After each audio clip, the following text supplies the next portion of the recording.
Hey YouTube, this is Malisar here with another battle report. This is my second game for my Colonial tournament prep against lizardmen. I'm playing Grrn, or Eric Lodal, who just won Grail Quest GT down at Atomic Empire. And we decided we were trying to get together for a real person game, but it just wasn't going to work. My 2-year-old's sick, um, so we decided to do this over Universal Battle. So here's his list. He's got a Slam Mage Priest with BSB, Lore Master of High Magic, Old Blood, Great Weapon, Cold One, Glittering Scales, Talisman of Preservation, another Trickster Shard. So it's a 1-up, 4-up, rerolling Ward saves. Oh, he's also -1 to hit in close combat if Old Blood wasn't scary enough. He's then got a Skink Priest with the Spell Scroll in Heavens, Scarvet with Great Weapon, Armor of Destiny, and a Cold One. So he's also a 1-up, 4-up. And then I forgot to list this in this PowerPoint slide, but he's also got a Pteranodon Chieftain. He's got like a 2-up armor, 2-up against flaming, and like a Warrior Bane weapon or something. He's not worth many points. So let's move on to the rest of the list.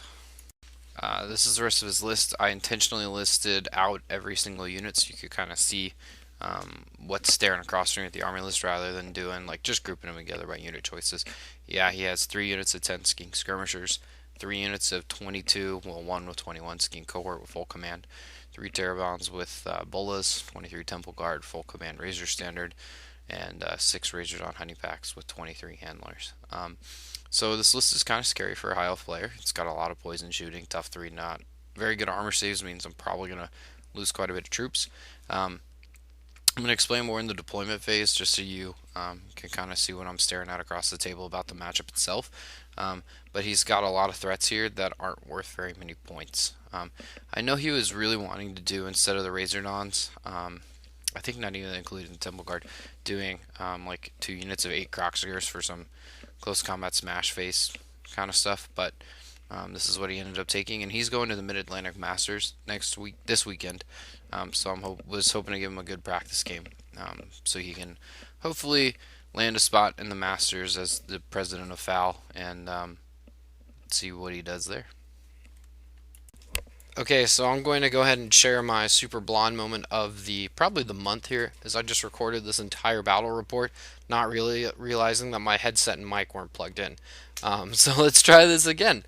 And yes, you are free to laugh at me. Please leave a comment, and I will bask in my shame. So here's deployment. Left to right for the lizardmen, skirmishers, cohort with an old blood, Razordons. Directly behind them is 23 Temple Guard with the Slan. Next to that is a cohort with the priest. The Pteranodons, this is actually post Vanguard, but the Pteranodons were there in that hole. They slid up to the obstacle to defend it. Skinks, skirmishers, cohort, skink chieftain. Oh, that cohort over there has the Scarvet, and then skirmishers on the right. My deployment right to left. Silverhelms, the Reavers were next to the Silverhelms, but I vanguarded them away. I'll talk about the Shadow Warriors in a minute, but Bolt Thrower, Phoenix Guard, Bolt Thrower, Archers, Bolt Thrower, Dragon Prince bus with characters, Helms, Reavers that elected not to vanguard because I didn't know if he was going to try some wacky walk between worlds things, and I just felt like they were in a better spot just to hang out there on the flank. Now, my Shadow Warriors was a mistake. I should have deployed them behind the hill. There was no reason not to. I thought, oh, I'm a +1 to go first. If I get it, I'd like to not take a penalty for moving, since everything's a skirmisher out here, so I should just stay on the hill. Yeah, that was dumb. Should have just kept them behind the hill. But, I make a mistake. That's all right. In a game like this, though, I'm a little worried it could cost me points. Let's talk about the matchup real quick. I probably should do this when we were discussing lists. But it might be better, and I might do this more, is talk about it during deployment, because you can actually see what I'm talking about and visualizing in the matchup is you can see he's got a lot of points, or he's got a lot of units that aren't worth a lot of points, where I've got 2 big units that are worth quite a bit of points, and then I've got a lot of chaff too. So I'm playing for a 10-10 here. That is a good win for me. I think, well, taking it as a win is getting the draw against this lizardman list. My opponent's playing for a 13-7, 14-6, especially with that Slan just throwing spells around. But I'm hoping for a 10-10, and for me, the matchup's going to come down to, can I keep my bolt throwers alive? That's why I deployed this way, was I wanted them to have total control of the center of the board, where most of his units were going. Actually, I dropped the bolt throwers last. Um, to keep him away from me, keep him at arm's length. He can't get into the double tap skinking range um, to punk me. And if he wants to come forward, I have a Dragon Prince bus and Phoenix Guard that will mulch Temple Guard in combat. Temple Guard aren't that good in combat, and neither are Razordons. So if I can, the only way I'm going to win big here is if I can get that Slann, which is not going to happen. It's just not going to happen. With all of those redirecting skinks being able to double flee or just run away from me with the walk between worlds or anything like that. So I'm just writing it off. The Lore Master, he's got an option to reach out with the Spirit Leech, but it's not really good chance that that's actually going to do anything. So yeah, 10-10 is my goal here. A couple breaks my way, and I might turn this into a win. But this is kind of my nightmare matchup. That may be a Wood Elf list, but Wood Elves are pretty tame under Sweet Comp, so I'm not really worried about Wood Elves. But this one should be hard. So let's see how this game is going to play out. Okay, so this picture is actually taken right at the start of my turn one, right after charges. But this is Lizardman turn one. I said you want deployment. Um, so everything kind of shuffled, moved up. The Razorons tried to get into range, but just couldn't without putting themselves in a threat arc of something. So he stayed back. The Pterodons flew up, dropped their rocks on the Shadow Warriors, and killed 4. Um, Everything else just stood there. So I'll talk about this now, just with my charges before I move on to the end of my turn. Is I know those Pterodons are there to bait me into a trap to charge them. I'm well aware of his plan here, is that he's trying to pull my Shadow Warriors away from my line and have them get lit up by skink poison and everything else he can throw at me. I know that this is happening. Just full disclosure, I know this is happening. However, like I said in the previous slide, is that I can't afford those Pterodons flying around free to hit bolt throwers. Like, the bolt throwers are more important than the Shadow Warriors right here. They're the only thing that's actually going to be able to pop a source from shooting, or an Old Blood, or a Scarvet, or Razordons. The Prince is nice, but I'm actually fine with the Prince going out there because he can actually survive the shots with the 3-up armor save because of his White Lion Cloak. So I know that he's going to flee, and he does, and I'm going to catch him, probably. There's a good shot of it. Like, you can see on that measuring stick there, he's only like 6 inches away from me, or 8 inches or something small. So everything's about keeping these bolt throwers alive.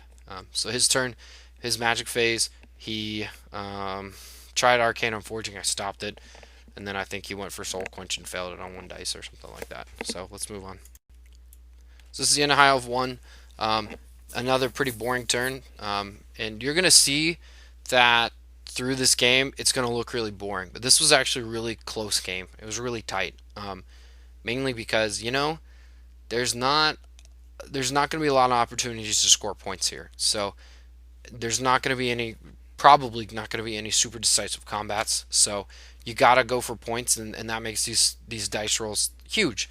I rolled really poorly here with my bolt throwers, hitting his Razordons.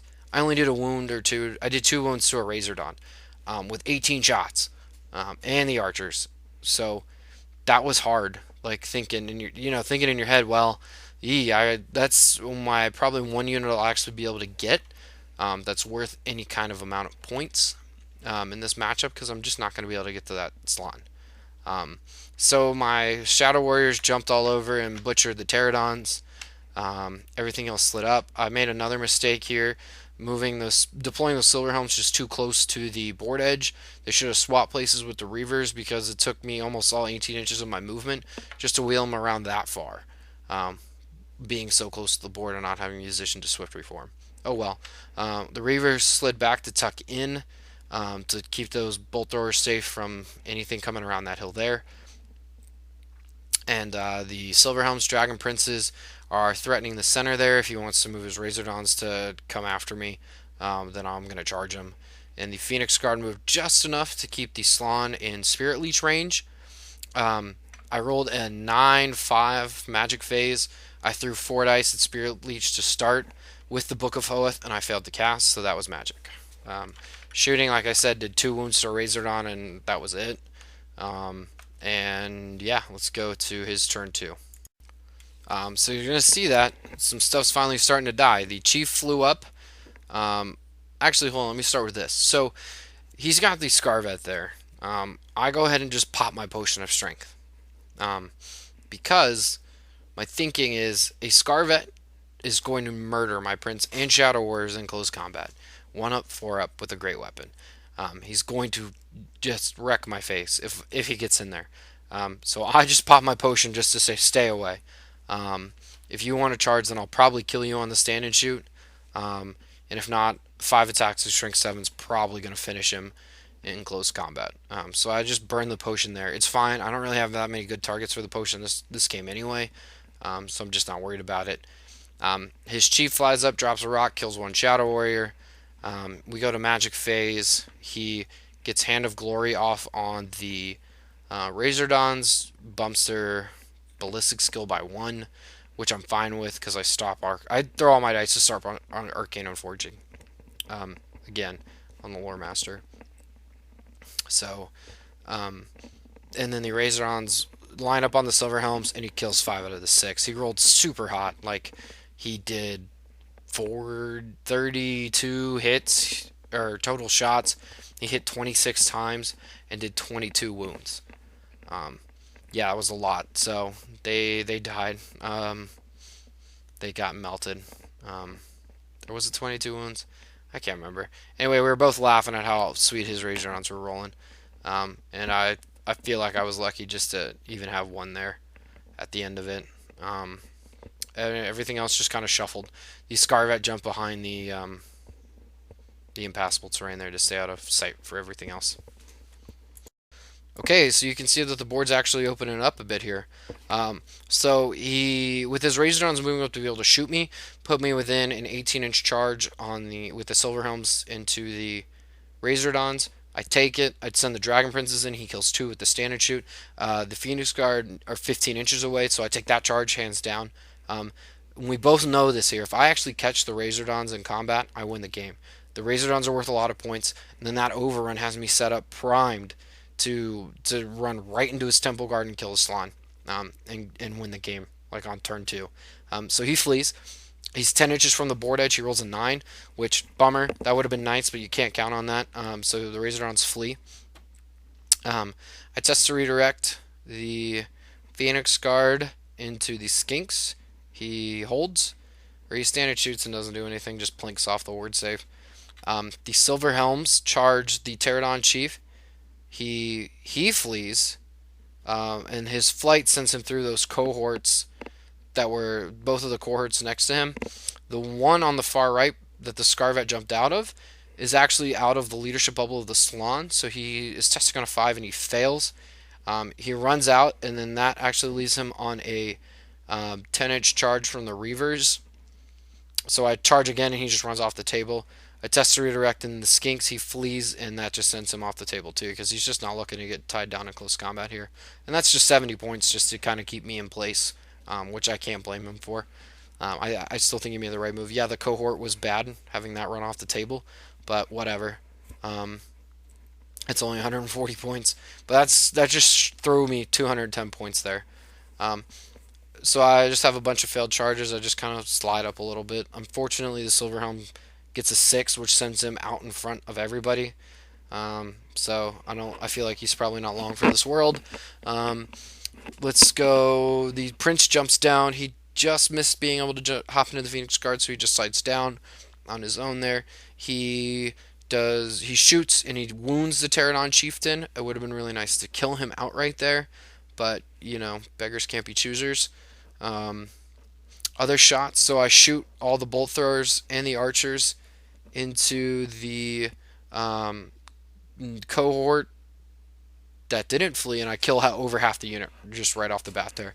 So that was also nice. At Magic, again, like I think I rolled really low on wins, and then I was unable to cast like a 2d6 fireball, just trying to just trying to keep clearing skirmishers there. So, oh well.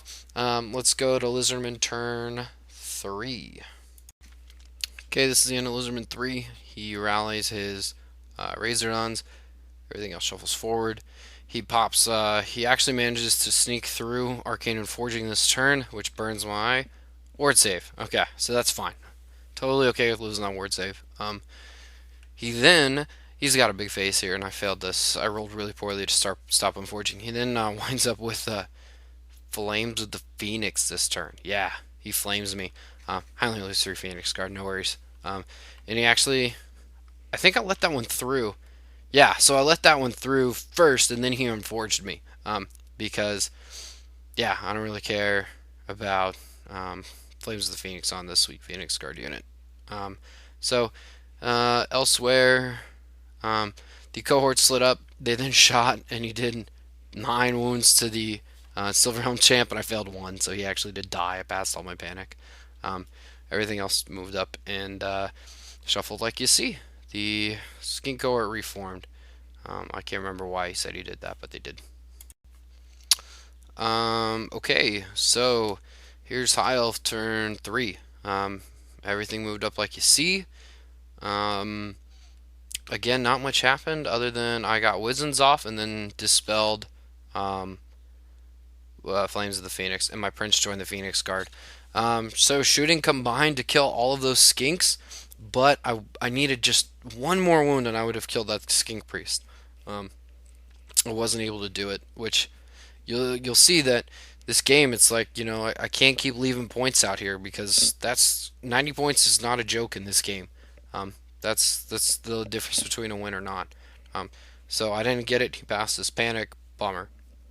I did pick up another 140 there though, and I've only lost the Silver Helms and the Shadow Warrior, so I'm kind of making him having to come out and get points at this stage in the game, um, with me just slowly picking everything off. So a good turn, not a great turn. I would have liked a better one, but beggars can't be choosers. Okay, so as usual, this is where I stop remembering to take pictures. This is the end of High Elf turn 4. Nothing really happened. It's his turn. He killed a Reaver with the Skink Skirmishers, um, and I was able to kind of contain his magic. But one, he got Apotheosis on the Skink Chief, which healed him up. Bummer. Oh well. Um, and then the end of High Elf 4 was he moved his Scarvet in his turn out to face my Silver Helms. Um, I reformed just enough to keep the Scarvet in my LOS with my Lore Master. I threw 6 dice. I got the Searing Doom off. I rolled a 9 for my miscast result, which did a wound to me. But I killed the Scarvet, which was a big pickup, and I'm really happy to have it. Um, I then went to shooting, and my shooting did. I killed a Razordon and a lot of handlers. Bummer. Pretty frustrating there. Those stinking skinks, you'd think like an arrow or a bolt bigger than they were would just kind of pierce the skink handler and keep going, but darn. So that stunk. And my reverse cleared those skirmishers by a charge there, which was nice to have those points too. So, I'm starting to slowly whittle them away here, picking up points as we go along. Let's see what happens in turn 5. I think I only took one picture for that too. Sorry, guys. So here's the end of Lizardman turn 5. He swift reformed the cohort, shot him.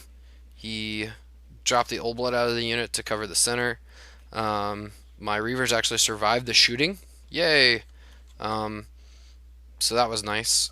He did middle fireball on the archers, killed 2. The Razordons killed 2 Silver Helms, and that's kind of what you see.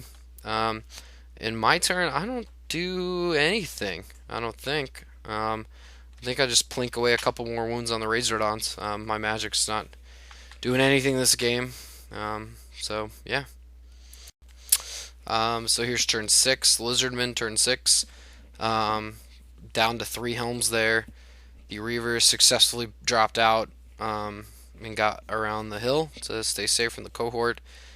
He throws another fireball, kills a bunch more archers, but they pass their panic. Unfortunately, the skirmishers were able to kill my Reavers, so I did surrender 90 points there, but that's okay. And yeah, that's kind of his turn 6. So here's High Elf turn 6, and I actually got a pretty good turn here. So I don't really move anything. Everything's in an arc. Everything's perfect in that regard. So it starts with my magic phase. I get a big phase. I get like a I get a 10-5. So a good start. 10-5 with I don't think I channeled. So it was 10-5. I throw four dice. No, it was 11-5. That's right.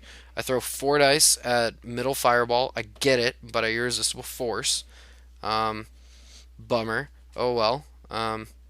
It goes off, and I kill a Razordon, or I kill a couple Razordons. Like I kill a Razordon. Yeah, because there was one with one wound. So I kill a Razordon. Here's just force. Kills the Phoenix Guard. All right, sweet, awesome. Moving on to Spirit Leech. I throw four dice at Spirit Leech, and he stops it with all of his dice. I was going for his Skink Priest because he's 90 points. So I'm kind of like sitting on two dice, three dice. It was two dice, so I had it right. Yeah, it was 10. I throw two dice at Ice Shard Blizzard at his Pterodon Chieftain. I double six it. Darn. Oh well. I get six hits and I kill him.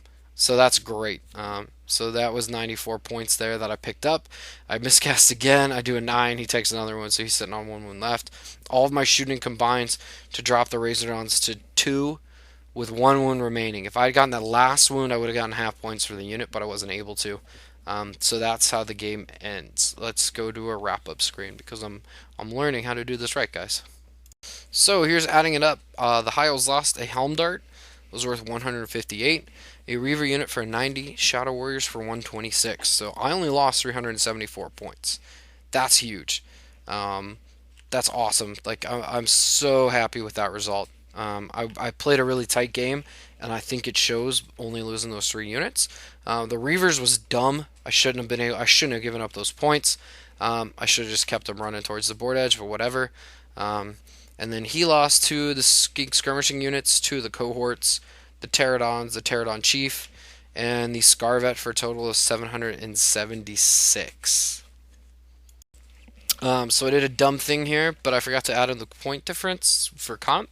So the actual point difference was 342 points, but that's still a 12-8 win for the High Elves. That's a big win for me in this game. I'm really happy with the result, especially considering 1, who I'm playing, 2, the matchup, and then 3, just not giving up stupid points that I've been known to do. Even though, yeah, I know I gave up the Reavers, but so I didn't give up any really dumb points. I am one who is prone to just say screw it, charge, go for the big one on a push in the center, and in this game it would have destroyed me. So I'm glad that I was able to keep it under wraps, even though he kept baiting me into those 10-inch charges, and I only went for the one, which would have won me the game anyway. So I feel like that was smart. Other than that, thanks for watching. Please drop a comment if you have something to say or any questions to ask me.